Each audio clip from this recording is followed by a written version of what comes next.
Монгол Улсын их хурлын дарга Мяа Гомбын холдод бүгд найрамдагчдад ард улсын төрийн зөвлөлийн ерөнхий сайд эрхэмсэг ноён Ли Коцен тэргүүтээ төлөөлөгчд баргаллаа. Улс төрийн улсын их хурлын даргын холд бүгд найрамдагчдад ард улсын төрийн зөвлөлийн ерөнхий сайд Ли Коцен таны энэ удаагийн альчлал Ази Европын дээд хэмжээний уулзалтанд оролцож буй явдал манай хоёр улсын иж бүрэн стратегийн түншлэх харилцааг гүнзгийрэн хөгжүүлж бодит хамтын ажиллагааг урагшлуулахад чухал ач холбогдолтой болохыг онцлон тэмдэглэлээ. Хоёр улсын ерөнхий сайд нарын уулзалт амжилттай болсонд баяртай байна. Монгол Улсын их хурлын зүгээс энэхүү уулзалтын хилцээрийг ажил хэрэг болгоход бүхий л талаараа дэмжиж ажиллах болно гэдгээ Улсын их хурлын дарга илэрхийллээ.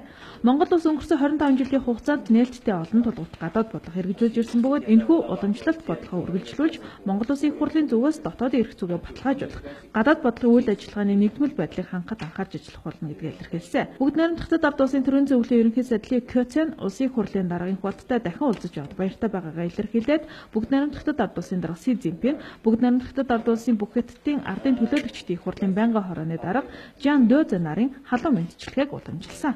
Тэрээр Монгол Улсын ерөнхий сайдтай хийсэн яриа хэлцээрийг үр дүнтэй болгоход парламентын зүгээс анхаарна гэдэгт итгэж байна. Хоёр улсын мал аж ахуйн салбарын хамтын ажиллагааг үргэлжлүүлэх талаар ерөнхий сайдтай санал солилцлоо. Манай улсад өвхөр хоньны махны хэрэглээ өндөр байдаг. Монгол улсаас түүхэд мах импортлох сонирхолтой байна. Гэхдээ 20 цэрийн дэглэмийн асуудал байдаг учраас Монгол улсад үйлдвэр байгуулах, эрчимцэн мал аж ахуйн ферм байгуулвал энэхүү асуудлыг шийдвэрлэх боломжтой гэж үзэж байна. Ингэснээр Монгол улсад ажлын байр нэмэгдүүлэх, нэмэн үртэг шингэсэн бараа бүтээгдэхүүнийг экспортлох боломжтой болно. Үйлдвэр байгуулахад техник эдийн засгийн бүхий л талын дэмжлэгийг үзүүлэхэд бэлэн байгаагаа тэрээр мөн илэрхийллээ.